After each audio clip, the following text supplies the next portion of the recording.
This illustration deals with the outdoor transformer in accordance with NEC 250.24A2 exception. Purpose of change, a new exception was added and accepted, and this new exception was added to clarify that the additional grounding electrode connection shall not be made on the high impedance grounded neutral system and shall meet the requirements of 250.36 for 1,000 volts or less, and Section 250.24 has been reorganized and restructured for usability and clarity to point out that you don't make that other connection inside the building, because you could get some false readings and create a lot of problems to a high impedance grounded system or for a high impedance grounded system. So again, let's focus first on the outdoor transformer 250.24A2 exception. And again, you've got to determine, well, how do I want to ground this transformer?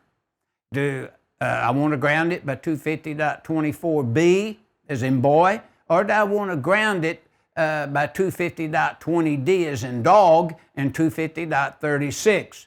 So the designer of the system or the installing electrician has decided to ground this transformer to a high impedance grounded system if that transformer was fed, say, from a substation or from another building.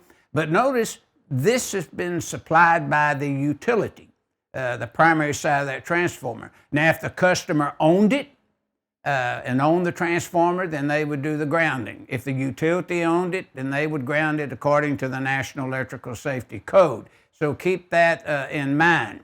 So we're high impedance grounding here, and then notice we would locate the neutral point, and the neutral point, as you see in the illustration, is the XO. It's defined in Article 100 and talked about in 250.36B as in boy. Now, the second thing that we would kind of want to look at is that we have decided to high impedance ground it, so we know that. We're earth grounding to a grounding electrode rod in accordance with 250.52A as in apple 5.